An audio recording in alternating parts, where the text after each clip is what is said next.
नमस्कार। आज हम पढ़ रहे हैं आरबीएससी सिलेबस कक्षा 11 की हिंदी की बुक आरोह और आज उसका पाठ है सत्यजीत राय। और इनके द्वारा जो लिखा हुआ पाठ यहाँ पे है वो है अप्पू के साथ 2.5 साल। पाठ की शुरुआत में एक लाइन दी हुई है, अच्छी तकनीक वह है जिसका इस्तेमाल दिखाई ना पड़े। ये सत्यजीत राय के शब्द हैं जो कि पटकथा 16 के साक्षात्कार से लिए गए हैं। सत्यजीत राय का जीवन परिचय, यहाँ पे हम इनका जीवन देख लेते हैं कैसा रहा है। तो इनका जन्म हुआ था सन 1921 में कोलकाता, पश्चिम बंगाल में। प्रमुख फिल्में, तो जो ये लेखक हैं सत्यजीत राय, ये सिर्फ लेखक ही नहीं बल्कि फिल्म निर्देशक हैं। इन्होंने फिल्म को निर्देशित करने का काम किया है। कई सारी फिल्में इनके द्वारा बनाई गई हैं। तो यहाँ पे इनकी प्रमुख फिल्मों के बारे में बताया गया है। अपराजिता, अप्पू का संसार, जलसा घर, देवी चारुलता, महानगर, गोपी गायन, बाका बायन, पथेर पांचाली, ये बांग्ला में है। जो ये सभी फिल्में बता रखी हैं ये किस में है? बांग्ला में है। शतरंज के खिलाड़ी, ये मुंशी प्रेमचंद्र की कहानी के ऊपर इन्होंने फिल्म बनाई है, शतरंज के खिलाड़ी। सदगति, और ये इनकी हिंदी भाषा में बनाई हुई फिल्में हैं। प्रमुख रचनाएं, सत्यजीत राय की जो रचनाएं इन्होंने रची हैं वो हैं प्रोफेसर शंकु के कारनामे, सोने का किला, जहांगीर की स्वर्ण मुद्रा, बादशाही अंगूठी आदि। प्रमुख सम्मान, सत्यजीत राय को कौन कौन से सम्मान मिले हैं? तो इनको मिला है फ्रांस का लेजन डी ऑनर, एक तो ये हो गया। पूरे जीवन की उपलब्धियों पर ऑस्कर अवार्ड इनको मिल चुका है और भारत रत्न सहित फिल्म जगत का हर महत्वपूर्ण सम्मान सत्यजीत राय को मिला है। और इनकी मृत्यु सन 1992 में हुई। भारतीय सिनेमा को कलात्मक ऊंचाई प्रदान करने वाले फिल्मकारों में सत्यजीत राय अगली कतार में हैं। अगली कतार में मतलब सबसे आगे हैं। इनके निर्देशन में पहली फीचर फिल्म पथेर पांचाली, जो कि बंगला भाषा में है, ये 1955 में प्रदर्शित हुई थी। उसने राय को अंतर्राष्ट्रीय स्तर पर प्रतिष्ठा प्राप्त करने वाला भारतीय निर्देशक बना दिया। निर्देशक का मतलब आप समझते हैं, जो फिल्मों का निर्देशन करता है वो निर्देशक होता है। फिल्मों का निर्देशन कि कौन सा कैरेक्टर लेना है, कौन से किरदार को कौन सी भूमिका निभानी है, ये सब कार्य, उनको क्या क्या अभिनय करना है, ये सभी कार्य एक निर्देशक के द्वारा किए जाते हैं। और सत्यजीत राय ने इस कार्य को बखूबी निभाया है और प्रसिद्धि और इसके साथ ही कई सम्मान भी अपने निर्देशित के लिए पाए हैं। इनके फीचर फिल्मों की कुल संख्या 30 के लगभग है। इन फिल्मों के जरिए इन्होंने फिल्म विधा को समृद्ध ही नहीं किया बल्कि इस माध्यम के बारे में निर्देशकों और आलोचकों के बीच में एक समझ विकसित करने में भी अपना योगदान दिया। ध्यान देने की बात है कि इनकी ज़्यादातर फिल्में साहित्यिक कृतियों पर आधारित हैं। इनके पसंदीदा साहित्यकारों में बांग्ला के विभूति भूषण बंदोपाध्याय से लेकर हिंदी के प्रेमचंद तक शामिल हैं। तो यहाँ पे क्या मतलब है कि इन्होंने जो भी फिल्में बनाई हैं, जिन फिल्मों का निर्देशन किया है, वो सभी किसी न किसी रचना पर आधारित हैं और ज़्यादातर बांग्ला भाषा की जो रचनाएं हैं उन पर इन्होंने फिल्में बनाई हैं। और हिंदी साहित्यकारों में विशेषकर प्रेमचंद्र के साहित्य को लेकर इन्होंने फिल्म बनाई है। और बांग्ला भाषा के जो प्रसिद्ध लेखक इन्होंने लिए हैं वो विभूति भूषण बंदोपाध्याय हैं। इनके द्वारा जो रचित रचनाएं हैं उनको लेकर इन्होंने फिल्मों का निर्देशन किया है।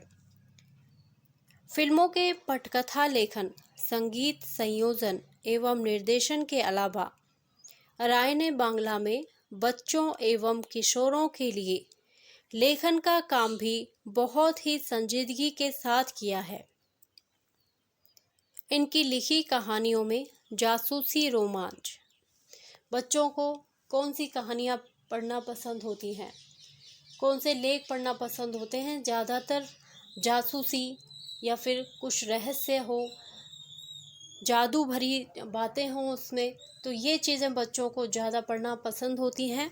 तो उन्होंने जासूसी रोमांच पर लेख लिखे हैं जो विशेषकर बच्चों के लिए हैं। तो जासूसी रोमांच के साथ साथ पेड़ पौधे तथा पशु पक्षी का सहज संसार भी है।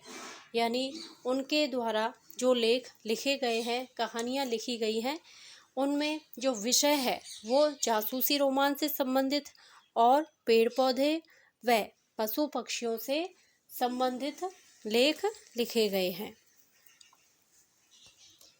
अपू के साथ 2.5 साल नामक संस्मरण। तो ये अपू के साथ जो 2.5 साल, ये क्या है? ये संस्मरण है, पथेर पांचाली फिल्म के अनुभवों से संबंधित है। जब उन्होंने मतलब सत्यजीत राय ने पथेर पांचाली फिल्म बनाई थी, तो उस दौरान उनके साथ क्या क्या हुआ, तो उसी संस्मरण पर ये अपू के साथ 2.5 साल, ये संस्मरण इनके द्वारा लिखा गया। कौन कौन सी घटनाएं तब हुई थी जब पथेर पांचाली फिल्म बनाई जा रही थी, कौन कौन से संघर्ष उन्होंने किए थे, तो ये सारी चीज़ें इन्होंने अपने संस्मरण अपू के साथ 2.5 साल में लिखी हैं, जिसका निर्माण भारतीय फिल्म के इतिहास में एक बहुत बड़ी घटना के रूप में दर्ज है।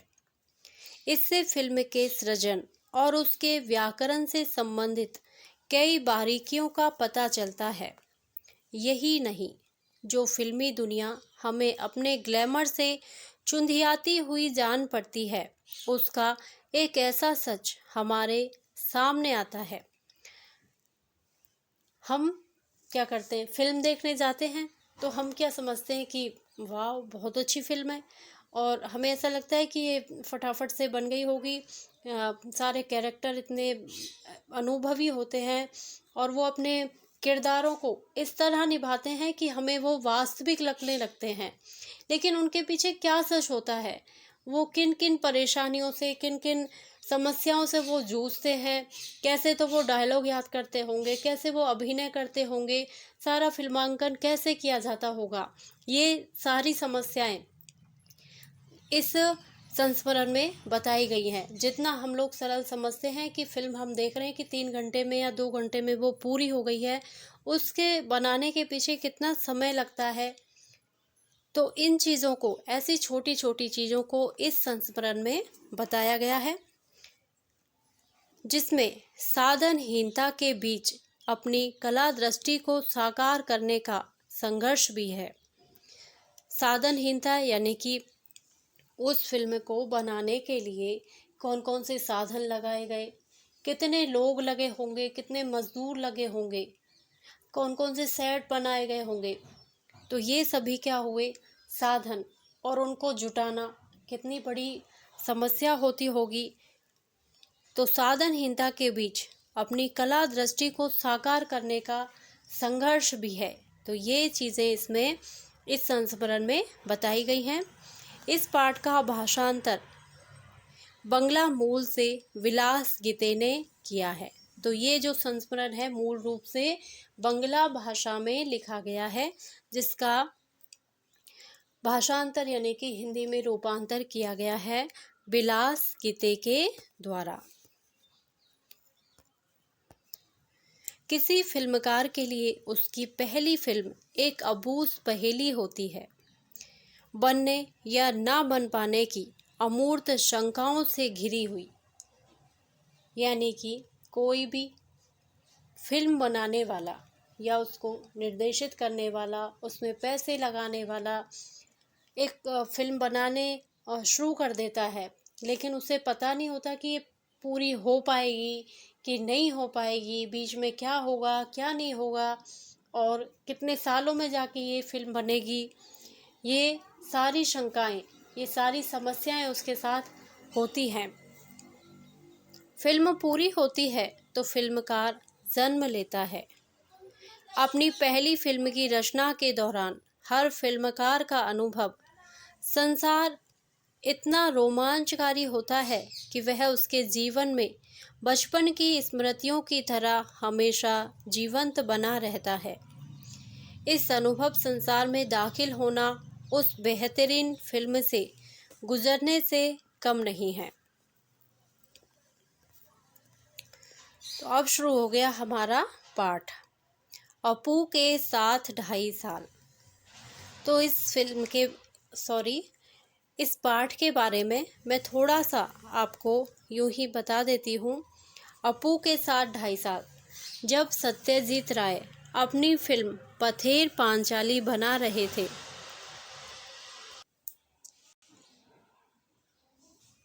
तब उनको एक किरदार चाहिए था, अपू।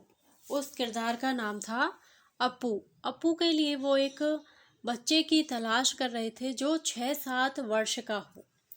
तो सबसे पहले परेशानी उन्होंने बताया कि साधनों की हुई, यानी कि जब फिल्म बना रहे थे तो उनके पास साधन नहीं थे, पैसों की कमी थी, टाइम का अभाव था, और सबसे ज़रूरी था किरदारों को ढूंढना। तो किरदारों के लिए एक उनको किरदार चाहिए था 6-7 वर्ष का बालक, और उसको ढूंढने में कौन कौन सी समस्याएं आई, और फिर उन समस्याओं से जूझते हुए उन्हें वह बालक मिल भी गया, तो उसके साथ समय कैसे बीता, और वो भी 2.5 साल का समय। कोई कम समय नहीं होता, 2.5 साल, यानी कि उस फिल्म को बनने में जो समय लगा वो पूरा 2.5 से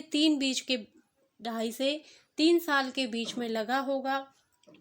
और इतना लंबा समय, इस समय में जो भी बातें लेखक के साथ हुई, जो भी घटनाएं उसके साथ हुई, उन सभी का वर्णन यहाँ पे किया गया है। तो देखते हैं हम पाठ में। पथेर पांचाली फिल्म की शूटिंग का काम 2.5 साल तक चला था। इस 2.5 साल के कालखंड में हर रोज तो शूटिंग होती नहीं थी। मैं तब एक विज्ञापन कंपनी में नौकरी करता था, यानी कि लेखक तब नौकरी भी करते थे और अपने फिल्म की शूटिंग भी करते थे। तो रोज शूटिंग नहीं हो पाती थी। क्यों नहीं हो पाती थी? क्योंकि लेखक के पास समय नहीं था, पैसों का अभाव था। पैसों के अभाव को पूरा करने के लिए वो नौकरी करते थे, और नौकरी करते करते साथ में वो फिल्म की शूटिंग भी करते थे। तो इसलिए यह शूटिंग का जो काम था वो लंबा चला, 2.5 साल। नौकरी के काम से जब फुर्सत मिलती थी तब शूटिंग करता था। मेरे पास उस समय पर्याप्त पैसे नहीं थे। उन्होंने फिल्म को बनाने के लिए साधन जुटाने पड़ते हैं, तो सीधा साधा सा है कि पैसे चाहिए होंगे, और पैसे पर्याप्त नहीं थे तो उन्हें नौकरी करनी पड़ती थी। पैसे खत्म होने के बाद फिर से पैसे जमा होने तक शूटिंग स्थगित रखनी पड़ती थी। शूटिंग का आरंभ करने से पहले फिल्म में काम करने के लिए कलाकार इकट्ठा करने का एक बड़ा आयोजन हुआ। विशेषकर अपू की भूमिका निभाने के लिए 6 साल का लड़का मिल ही नहीं रहा था। अब देखो, लेखक को एक फिल्म का निर्देशन करना है, वो एक फिल्म के निर्देशक बन गए हैं। अब इस काम के लिए सबसे पहले तो उन्हें पैसे चाहिए थे, तो वो उनके लिए पर्याप्त नहीं थे, इसलिए वो नौकरी करते थे। दूसरी समस्या थी कि उस फिल्म में किरदार चाहिए होंगे, तो उस किरदार को ढूंढने के लिए जो किरदार था 6 से 7 वर्ष के बालक का, तो वो 6 से 7 वर्ष का बालक भी उन्हें नहीं मिल रहा था। तो उन्होंने क्या किया, इस समस्या को कैसे सुलझाया, देखते हैं। आखिर मैंने अखबार में उस संदर्भ में एक इश्तिहार दिया। तो उन्होंने ऐसे लड़के को ढूंढने के लिए अखबार में एक इश्तिहार का मतलब होता है विज्ञापन। तो उन्होंने एक विज्ञापन चाहिए कि अमुक फिल्म का, यानी कि पथेर पांचाली का फिल्म का निर्माण किया जा रहा है और इसमें 6 से 7 वर्ष के बालक का किरदार निभाने के लिए एक बालक चाहिए। यह विज्ञापन उन्होंने अखबार में दे दिया। रास बिहारी एवेन्यू की एक बिल्डिंग में मैंने एक कमरा भाड़े पर लिया। तो उन्होंने एक कमरा ले लिया भाड़े पर। वहाँ पर बच्चे इंटरव्यू के लिए आते थे। तो विज्ञापन सभी ने देख लिया था। अब जो जो इच्छुक थे वो अपने इंटरव्यू के लिए आ रहे थे। बहुत से लड़के आए, लेकिन अपू की भूमिका के लिए मुझे जिस तरह का लड़का चाहिए था वैसा एक भी नहीं था। एक दिन एक लड़का आया, उसकी गर्दन पर लगा पाउडर देखकर मुझे शक हुआ। तो सत्यजीत राय ने इंटरव्यू लेना शुरू कर दिया। बच्चे आना शुरू हो गए। तो बच्चे आ रहे थे, लेकिन राय साहब को कोई भी बच्चा पसंद नहीं आ रहा था उस किरदार के लिए, अपू के किरदार के लिए। खूब सारे लड़के उन्होंने देखे। तभी एक लड़का आया जिसकी गर्दन पे पाउडर लगा हुआ था। तो उस पाउडर को लगा देख के राय साहब को उस लड़के के ऊपर शक हुआ। नाम पूछने पर नाजुक आवाज़ में वह बोला, टिया। तो जब लेखक ने उससे नाम पूछा कि तुम्हारा नाम क्या है, तो उसकी जो आवाज़ निकली थी वो बहुत महीन आवाज़ थी, जबकि लड़कों की आवाज़ थोड़ी भारी होती है और लड़कियों की महीन होती है। तो जैसे ही उसने आवाज़ निकाल के अपनी आवाज़ से कहा टिया, तो वो आवाज़ जो थी वो बहुत महीन थी। तो पहले तो पाउडर देख के लेखक को शक हो रहा था, अब उसकी आवाज़ भी महीन थी, यानी कि लड़कियों के जैसे थी। तो शक क्या पूरा विश्वास में बदल गया कि यह लड़का नहीं लड़की है। उसके साथ आए उसके पिताजी से मैंने पूछा, क्या अभी अभी इसके बाल कटवा कर यहाँ ले आए हैं? तो यहाँ पे लेखक को शक क्या विश्वास ही हो गया था, इसलिए उन्होंने उस जो लड़का बन के आई थी टिया, उसके पिताजी से पूछ लिया कि इसके बाल अभी अभी कटवा के लाए हो? तो वो सज्जन पकड़े गए, सच छिपा नहीं सके, बोले, असल में यह मेरी बेटी है। अपू की भूमिका मिलने की आशा से इसके बाल कटवाकर आपके यहाँ ले आया हूँ। विज्ञापन देकर भी अपू की भूमिका के लिए सही तरह का लड़का ना मिलने के कारण मैं तो बेहाल हो गया। बेहाल हो गया मतलब परेशान हो गया कि लेखक कितने प्रयास कर रहा था कि उसको अपू के किरदार के लिए कोई लड़का मिल जाए 6 से 7 वर्ष का। उन्होंने इसके लिए अखबार में इश्तिहार भी दे दिया, कई बच्चों का इंटरव्यू भी ले लिया, कोई तो लड़की लड़का बन के आ गया, फिर भी उस किरदार के लिए उन्हें कोई भी बच्चा पसंद नहीं आया। तो इस कारण वो बहुत ही परेशान हो गए। अभी तो फिल्म भी शुरू नहीं हुई, अभी तो सिर्फ किरदारों को ढूंढा जा रहा है और ये सारी परेशानियां लेखक के सामने आ रही हैं। आखिर एक दिन मेरी पत्नी छत से नीचे आकर मुझसे बोली, पास वाले मकान की छत पर एक लड़का देखा, जरा उसे बुलाइए तो। आखिर हमारे पड़ोस के घर में रहने वाला लड़का सुबीर बनर्जी, उस लड़के का नाम क्या था? सुबीर बनर्जी, जो उनके घर के पास ही रहता था। सुबीर बनर्जी ही पथेर पांचाली में अपू बना। तो उन्होंने सारा ज़माना खोज लिया, लेकिन उन्हें लड़का कहाँ मिला? अपनी ही बगल के मकान में। फिल्म का काम आगे भी 2.5 साल चलने वाला है। इस बात का अंदाज़ा मुझे पहले नहीं था। मतलब लेखक ने यह नहीं सोचा था कि फिल्म का काम इतना लंबा चलेगा। उन्होंने सोचा कि हो जाएगा, ज़्यादातर 1 से 1.5 साल लग जाते हैं, लेकिन उन्हें नहीं पता था कि 2.5 साल तक ये चलता रहेगा।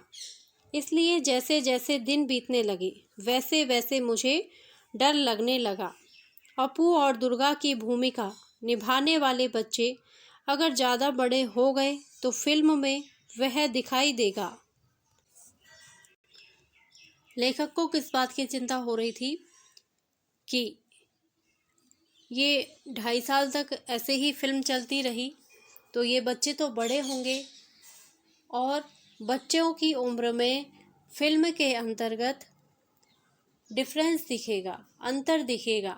शुरुआत में उनकी उम्र कम लगेगी और जैसे जैसे फिल्म आगे बढ़ेगी तो उनकी उम्र ज़्यादा लगेगी, जबकि रहना वो ही चाहिए 6 से 7 वर्ष का बालक, लेकिन उनकी उम्र बड़ी लगेगी। लेखक को पता नहीं था कि इस फिल्म को बनने में कितना समय लगेगा, तो इस बात की फिक्र उन्हें होने लगी।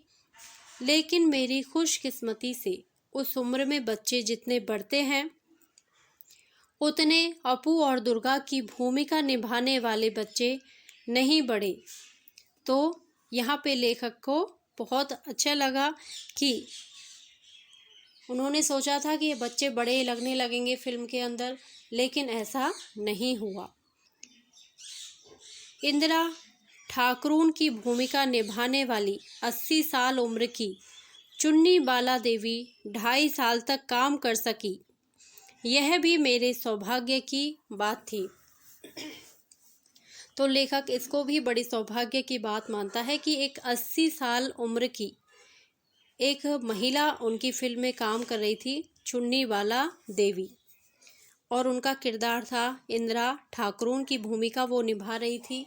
तो लेखक अपने आप को खुशकिस्मत मानता है कि इतनी बड़ी उम्र में, जिस उम्र में यह नहीं पता होता पल दो पल या 1-2 दिन या 1-2 महीने पीछे वो बचेंगी कि नहीं बचेंगी, लेकिन लेखक खुशकिस्मत था कि 80 साल की उम्र की महिला ने उनकी फिल्म में किरदार निभाया और वो पूरा भी किया। शूटिंग की शुरुआत में ही एक गड़बड़ हो गई। अपू और दुर्गा को लेकर हम कलकत्ता से 70 मील पर प्लास्टिक नाम के गांव गए। पॉलसिट नाम के गांव में गए। तो यहाँ पे जब वो अपनी फिल्म का निर्देशन कर रहे थे, फिल्म को बना रहे थे, तब उनके साथ क्या क्या घटनाएं हुई, अब वो घटनाएं सुनिए। कि वो कहते हैं कि शूटिंग की शुरुआत में ही एक गड़बड़ हो गई। तो गड़बड़ क्या हुई कि वो उन बच्चों को लेकर एक पॉलसिट नामक गांव में गए थे। वहाँ रेल लाइन के पास काश फूलों से भरा एक मैदान था। अपू और दुर्गा पहली बार रेलगाड़ी देखते हैं। इस सीन की शूटिंग हमें करनी थी। यह सीन बहुत ही बड़ा था। एक दिन में उसकी शूटिंग पूरी होना नामुमकिन था। कम से कम 2 दिन लग सकते थे। पहले दिन जगतदात्री पूजा का त्यौहार था। जगतदात्री पूजा मतलब देवी माता की पूजा का त्यौहार। दुर्गा के पीछे पीछे दौड़ते हुए अपू काश फूलों के वन में पहुंचता है। सुबह शूटिंग शुरू करके शाम तक हमने सीन का आधा भाग चित्रित किया। तो यहाँ पे क्या सीन फिल्माना था कि रेल लाइन वो पहली बार देखते हैं और जो देवी माता की पूजा है वो सीन फिल्माना था उन्हें। और दुर्गा के पीछे अपू भागता हुआ काश फूलों के वन में पहुंचता है। निर्देशक, छायाकार, निर्देशक यानी जो फिल्म को निर्देश करता है उसी के आदेश से फिल्मांकन किया जाता है। छायाकार जो फोटोग्राफी करते हैं। छोटे अभिनेता अभिनेत्री हम सभी इस क्षेत्र में नवागत होने के कारण, उस क्षेत्र में ये लोग नए थे तो नवागत होने के कारण थोड़े बौराए हुए ही थे। बाकी का सीन बाद में चित्रित करने का निर्णय लेकर हम घर पहुँचे। तो जिस क्षेत्र में इस फिल्म का फिल्मांकन हो रहा था वहाँ ये लोग नए थे तो सभी इन्हें कुछ नए नए लग रहे थे। 7 दिन बाद शूटिंग के लिए उस जगह गए तो वह जगह हम पहचान नहीं पाए। लगा ये कहाँ आ गए हैं हम, कहाँ गए वे सारे काशफूल। तो यहाँ पे लेखक ने ये बताया है कि वो पहले उस काशफूलों के बीच में शूटिंग कर रहे थे तो कुछ दिनों के लिए उन्होंने अपनी शूटिंग स्थगित कर दी और बाद में जब 7 दिन बाद वो लोग वहाँ पहुँचे तो वहाँ उन्हें काशफूल मिले ही नहीं और वो उस जगह को पहचान ही नहीं पाए। बीच के 7 दिनों में जानवरों ने वे सारे काशफूल खा डाले थे। अब अगर हम उस जगह बाकी आधे सीन की शूटिंग करते तो पहले आधे सीन के साथ उसका मेल कैसे बैठता, उसमें से कंटिन्यूटी नदारद हो जाती। तो वहाँ पे काशफूल गायब हो चुके थे, जानवरों ने उन्हें खा लिया था।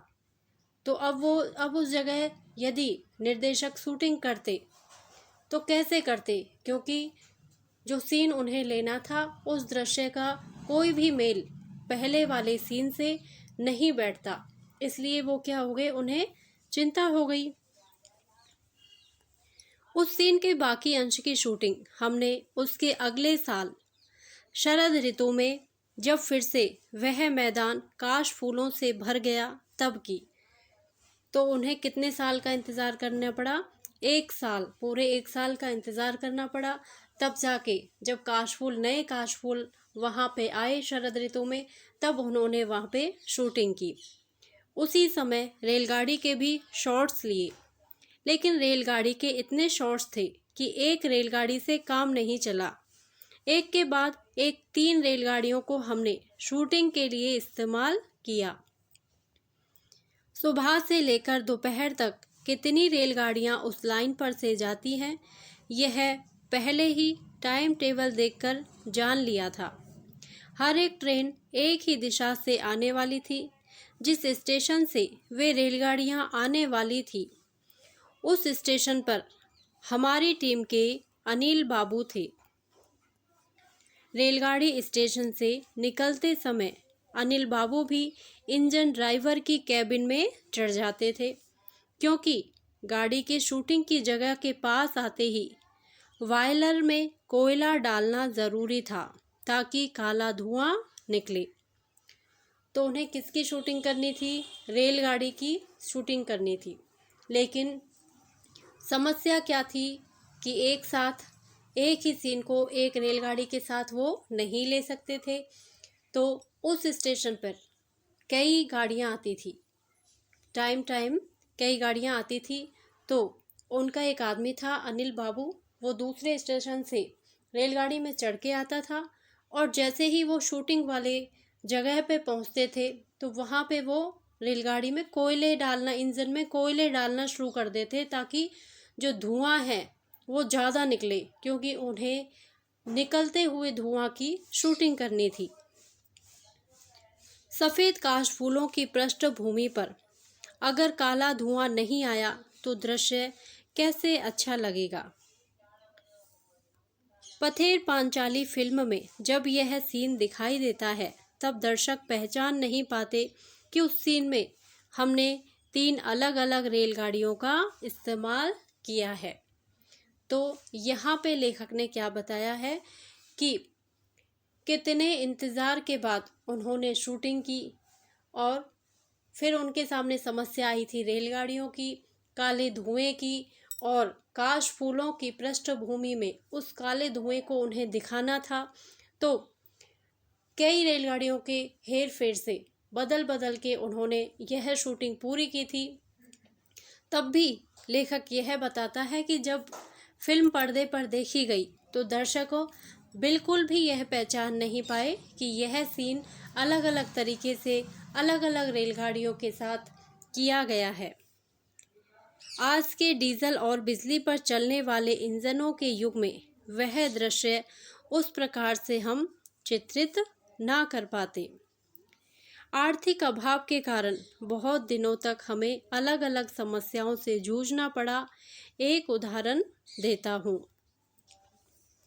मूल उपन्यास में अपू और दुर्गा के भूलो नामक पालतू कुत्ते का उल्लेख है।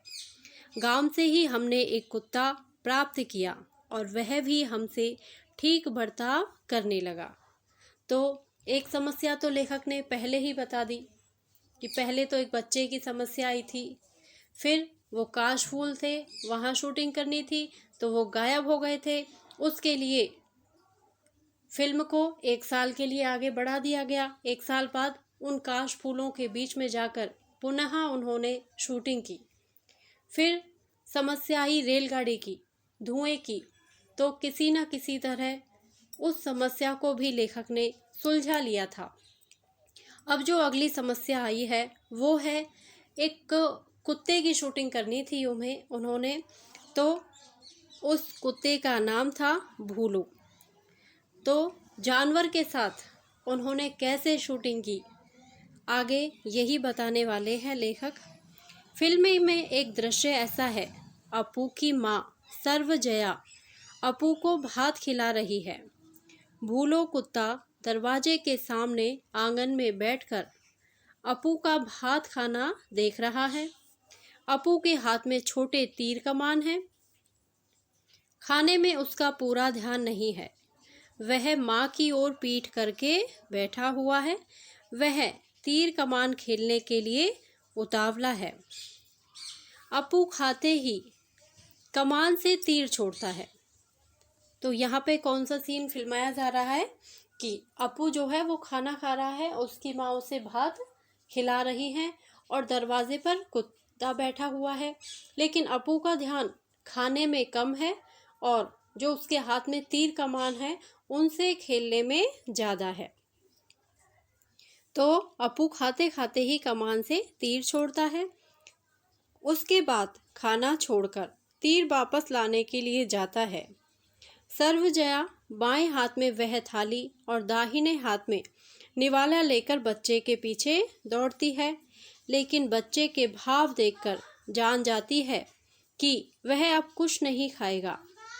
भूलो कुत्ता भी खड़ा हो जाता है। उसका ध्यान सर्वजया के हाथ में जो भात की थाली है उसकी ओर है। इसके बाद वाले शॉट में हमें ऐसा दिखाना था कि सर्वजया थाली में बचा भात एक गमले में डाल देती है और भूलो वह भात खाता है।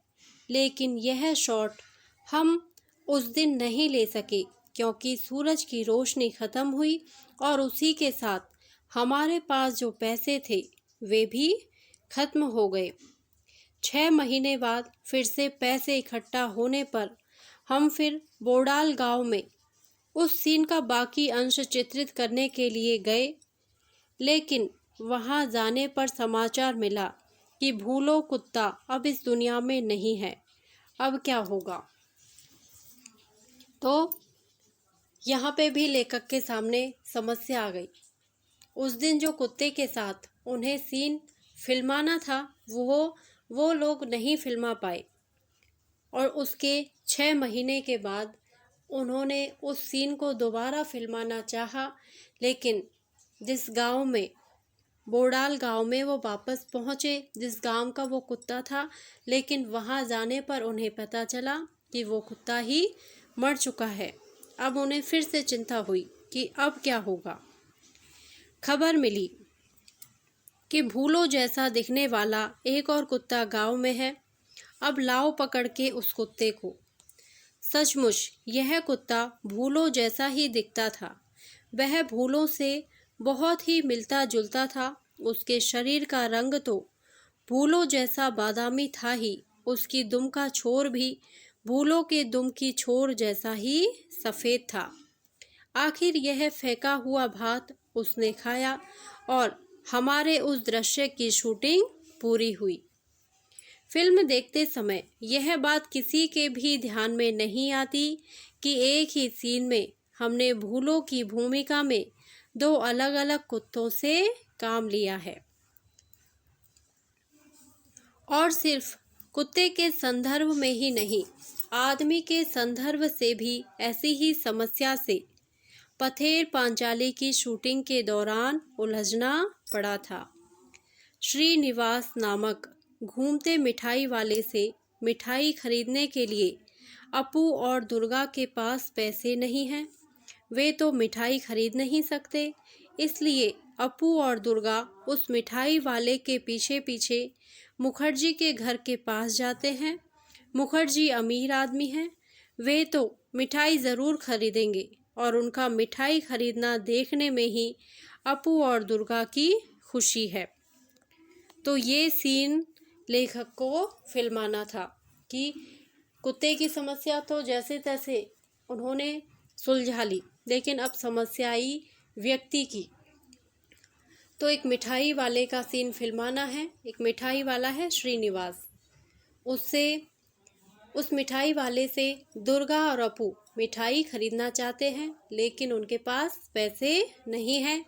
तो वो अपना दिल बहलाना चाहते हैं कि कोई मिठाई खरीदे और हम बस उसे देख लें। तो उन्हें पता था कि मुखर्जी के आगे ये मिठाई वाला जाएगा, तो मुखर्जी जो है वो अमीर व्यक्ति हैं और वो ज़रूर मिठाई खरीदेंगे। और जैसे ही वो मिठाई खरीदेंगे तो अपू और दुर्गा उन्हें देखकर खुश होंगे। इस दृश्य का कुछ अंश चित्रित होने के बाद हमारी शूटिंग कुछ महीनों के लिए स्थगित हो गई। पैसे हाथ आने पर फिर क्या समस्या आ जाती है लेखक के सामने बार बार कि पैसे नहीं हैं, उनके पास जितना वो कमाते हैं उतने पैसे लग जाते हैं और फिर उन्हें दिक्कत आ जाती है पैसे की, और इसलिए उन्हें बार बार अपनी शूटिंग स्थगित करनी पड़ती है। तो पैसे हाथ आने पर फिर जब हम उस गांव में शूटिंग करने के लिए गए तो खबर मिली कि श्रीनिवास मिठाई वाले की भूमिका जो सज्जन कर रहे थे उनका देहांत हो गया है। तो पहले कुत्ता मर चुका था और अब कौन मर चुका है? मिठाई वाला श्रीनिवास। अब पहले वाले श्रीनिवास का मिलता जुलता दूसरा आदमी कहाँ से मिलेगा? आखिर श्रीनिवास की भूमिका के लिए हमें जो सज्जन मिले उनका चेहरा पहले वाले श्रीनिवास से मिलता जुलता नहीं था, लेकिन शरीर से वे पहले श्रीनिवास जैसे ही थे। उन्हीं पर हमने दृश्य का बाकी अंश चित्रित किया। फिल्म में दिखाई देता है कि एक नंबर श्रीनिवास वासवन से बाहर आता है और अगले शॉट में 2 नंबर श्रीनिवास कैमरे की ओर पीठ करके मुखर्जी के घर के गेट के अंदर जाता है। पथेर पांचाली फिल्म अनेक लोगों ने एक से अधिक बार देखी है, लेकिन श्रीनिवास के मामले में यह बात किसी के ध्यान में आई है ऐसा मैंने नहीं सुना। तो कैसे फिल्माया इस सीन को कि जो पहले वाला मिठाई वाला था उसका तो मुंह दिखाया गया था, वो आगे से उसका सीन लिया गया था, लेकिन उसके बाद जो दूसरा मिठाई वाला था उसका सीन उन्होंने पीछे से लिया था, जिससे कोई भी दर्शक यह नहीं पहचान पाया कि ये मिठाई वाले व्यक्ति कोई एक व्यक्ति नहीं बल्कि अलग अलग व्यक्ति हैं। इस श्रीनिवास के सीन में ही एक शॉट के वक्त हम बिल्कुल तंग आ गए थे, और वह भी उस भूलो कुत्तों की वजह से। छोटे से पुकुर के पार मिठाई वाला खड़ा है, और इस पार अपने घर के पास अपू दुर्गा मिठाई वाले की ओर ललचाई नज़र से देख रहे हैं। क्यों, मिठाई खरीदेंगे? मिठाई वाले के इस सवाल का वे नामे जवाब देते हैं। तब मिठाई वाला मुखर्जी के घर की ओर जाने लगता है। दुर्गा अपू से कहती है, चल हम भी जाएंगे। भाई बहन दौड़ने लगते हैं, और उसी समय पीछे झुरमुट में बैठा भूलो कुत्ता भी छलांग लगाकर उनके साथ दौड़ने लगता है। हमें ऐसा सीन लेना था, लेकिन मुश्किल यह है कि यह कुत्ता कोई हॉलीवुड का सिखाया हुआ नहीं था, इसलिए यह बताना मुश्किल ही था कि वह अपू दुर्गा के साथ भागता जाएगा या नहीं। कुत्ते के मालिक से हमने कहा था, अपू दुर्गा जब भागने लगते हैं तब तुम अपने कुत्ते को उन दोनों के पीछे भागने के लिए कहना। लेकिन शूटिंग के वक्त दिखाई दिया कि वह कुत्ता मालिक की आज्ञा का पालन नहीं कर रहा है। इधर हमारा कैमरा चालू ही था, कीमती फिल्म ज़ाया हो रही थी, और मुझे बार बार चिल्लाना पड़ रहा था, कट कट। तो यहाँ पे ये सीन निर्देशक को फिल्माना था, लेकिन कुत्ते की वजह से यह सीन नहीं हो रहा था। कुत्ता अपनी मालिक की आज्ञा नहीं मान रहा था। निर्देशक को चिंता हो रही थी, और वो बार बार कट कट बोले जा रहे थे। अब यहाँ धीरज रखने के सिवा दूसरा उपाय नहीं था। अगर कुत्ता बच्चों के पीछे दौड़ा तो ही वह उनका पालतू कुत्ता लग सकता था।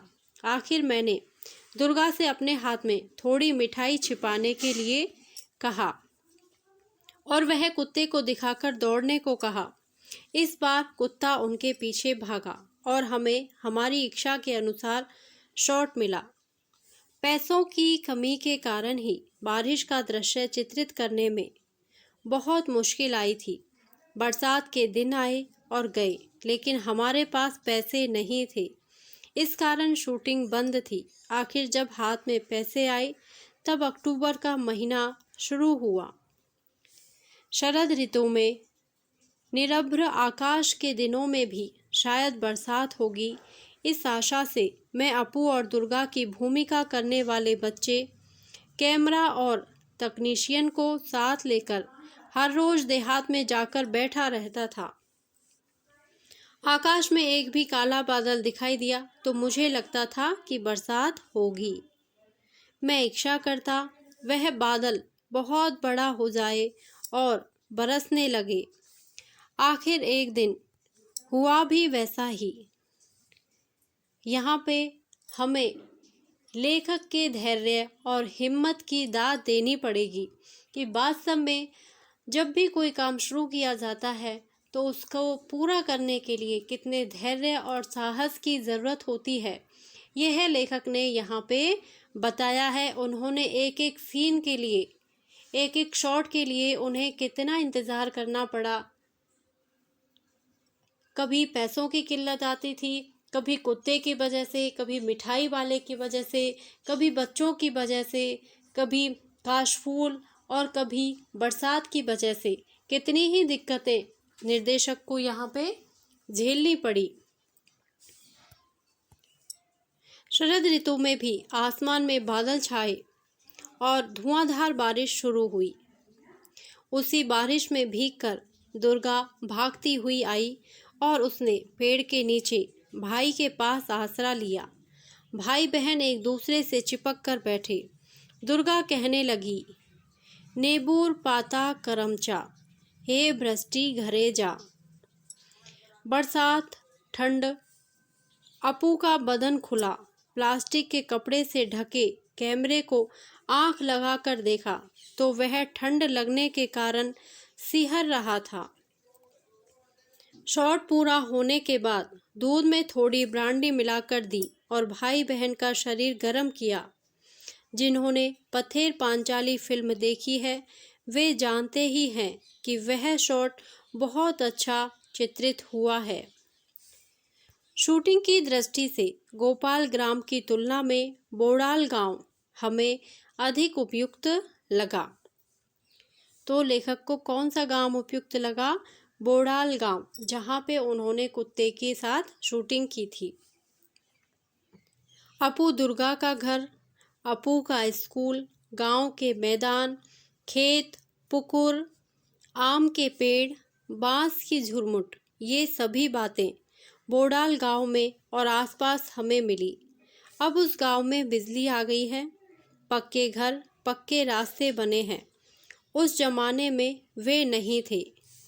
उस गांव में हमें बहुत बार जाना पड़ा, बहुत बार रहना भी पड़ा, इसलिए वहाँ के लोगों से भी हमारा परिचय हुआ। उन लोगों में एक बहुत अद्भुत सज्जन थे। उन्हें हम सुबोध दा कहकर पुकारते थे। वे 60-65 साल के थे। उनका माथा गंजा था। वे अकेले ही एक झोंपड़े में रहते और दरवाजे पर बैठकर खुद ही से कुछ ना कुछ बड़बड़ाते रहते थे। हम उस गांव में एक फिल्म की शूटिंग करने वाले हैं, यह जानकर वे गुस्सा हो गए। हमें देखने पर वे चिल्लाते, फिल्म वाले आए हैं, मारो उनको लाठियों से। पूछताछ करने पर लोगों ने बताया कि वे मानसिक रूप से बीमार थे। बाद में सुबोध दास से हमारा अच्छा परिचय हुआ। वे हमें पास बुलाकर दरवाजे में बैठकर वायलिन पर लोकगीतों की धुनें बजाकर सुनाते थे। बीच बीच में हमारे कानों में फुसफुसाते, वो साइकिल पे जा रहा आदमी देख रहे हो ना? वह कौन है जानते हो? वह है रूजवेल्ट। पक्का पाजी। उनके मत से दूसरा एक था चर्चिल। तो उन्होंने एक तो रूजवेल्ट का नाम लिया और एक चर्चिल, एक था हिटलर और एक था अब्दुल गफ्फार खान। सभी उनके मतानुसार पाजी थे, उनके दुश्मन थे। तो लेखक यहाँ पे किसके बारे में बात कर रहा है? सुबोध दा, जो उन्हें बारडोल गांव में मिले थे। वो 60-65 वर्ष के व्यक्ति थे और बहुत ही चिड़चिड़े और पागलपन में वो रहते थे। और जैसे ही उन्हें पता चला था कि ये लोग यहाँ पे फिल्म बनाने आए हैं, तो वो बड़बड़ाते थे और कहते थे कि फिल्म वालों को यहाँ मत लाना, वो इस गांव में फिल्म नहीं बनाएंगे। लेकिन धीरे धीरे जब लेखक का उनसे अच्छी तरह परिचय होता है, जब वो उनके पास जाकर बैठते हैं, तो वो सुबोध दा उन लेखक को वायलिन बजाते हैं, वायलिन बजा के दिखाते हैं और गाना भी सुनाते हैं। और जब रास्ते में किसी साइकिल वाले को चलते हुए देखते हैं तो वो नाम लेते हैं कि देखो वो है Roosevelt, Hitler, Churchill, Abdul Ghaffar Khan, जिनसे वो बहुत ही दुश्मनी का रिश्ता रखते थे, यानी कि उनसे वो नफरत करते थे। उनके मतानुसार वो पाजी थे। आगे लेखक लिखते हैं कि हम जिस घर में शूटिंग करते थे उसके पड़ोस में एक धोबी रहता था। उसके कारण हमें बहुत परेशानी होती थी। वह भी थोड़ा सा पागल था और कभी कभी भी भाइयों और बहनों कहकर किसी राज के मुद्दे पर लंबा भाषण शुरू करता था। फुर्सत के समय में उसके भाषण पर हमें कुछ आपत्ति नहीं थी, लेकिन अगर शूटिंग के समय वह भाषण शुरू करता तो हमारे साउंड का काम प्रभावित हो सकता था। उस धोबी के रिश्तेदारों ने अगर हमारी मदद न की होती तो वह धोबी सचमुच ही एक सिरदर्द बन जाता। जिस घर में हम पथेर पांचाली की शूटिंग करते थे, वह घर हमें एकदम ध्वस्त अवस्था में मिला था। उसके मालिक कलकत्ता में रहते थे। उनसे हमने वह घर शूटिंग के लिए भाड़े पर लिया था। उस घर की मरम्मत करके उसे शूटिंग के लिए ठीक ठाक करवाने में हमें लगभग 1 महीना लगा। उस घर के एक हिस्से में एक के पास एक ऐसे कुछ कमरे थे। वे हमने फिल्म में नहीं दिखाए। उन कमरों में हम अपना सामान रखा करते थे। एक कमरे में रिकॉर्डिंग मशीन लेकर हमारे साउंड रिकॉर्डिस्ट भूपेन बाबू बैठा करते थे। हम शूटिंग के वक्त उन्हें देख नहीं सकते थे, फिर भी उनकी आवाज़ सुन सकते थे। हर शॉट के बाद हम उनसे पूछते, साउंड ठीक है ना? भूपेन बाबू इस पर हाँ या ना जवाब देते। एक दिन शॉट के बाद मैंने साउंड के बारे में उनसे सवाल किया, लेकिन कुछ भी जवाब नहीं आया। फिर एक बार पूछा, भूपेन बाबू साउंड ठीक है ना? इस पर भी जवाब ना आने पर मैं उनके कमरे में गया तो देखा कि एक बड़ा सा सांप उस कमरे की खिड़की से नीचे उतर रहा था। वह सांप देखकर भूपेन बाबू सहम गए थे और उनकी बोलती बंद हो गई थी।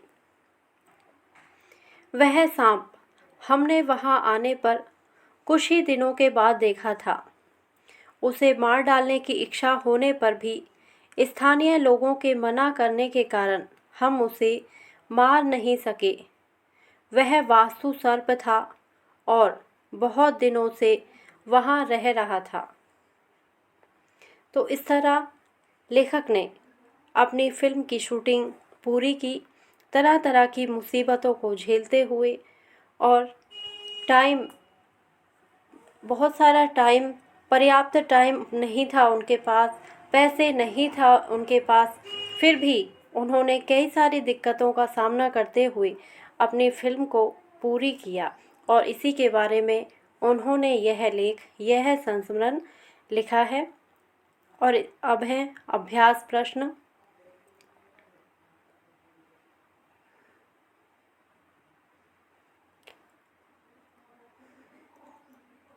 और अब देखते हैं कठिन शब्दार्थ। कालखंड। कालखंड का अर्थ है समय का एक हिस्सा। स्थगित। स्थगित का अर्थ है रोका हुआ, कुछ समय के लिए मुलतवी किया हुआ, अर्थात आगे सरकाना, भाड़े पर यानी किराए पर। कंटिन्यूटी निरंतरता या तारतम्यता, शॉर्ट्स दृश्यों को शूट करना। साउंड रिकॉर्डिंग आवाज़ की रिकॉर्डिंग करने वाला। पुकुर। पुकुर का अर्थ है पोखर, नवागत होना किसी क्षेत्र में, नए क्षेत्र या विषय को जानना। नदारद गायब, भात यानी पके हुए चावल। बॉयलर रेलगाड़ी के इंजन का वह हिस्सा जिसमें कोयला डाला जाता है। वास्तु सर्प वह सर्प जो घर में अक्सर दिखाई देता है। मान्यता के अनुसार उसे कुल देवता बांग्ला में वास्तु सर्प उसे कहते हैं। धन्यवाद। आशा करती हूँ आपको यह पाठ बहुत ही अच्छा लगा होगा। मुझे तो इसे पढ़ने में बहुत ही मज़ा आया है। अगर आपको यह वीडियो अच्छा लगा हो तो प्लीज़ मेरे वीडियो को लाइक करें, शेयर करें और मेरे चैनल को सब्सक्राइब करें। Thank you.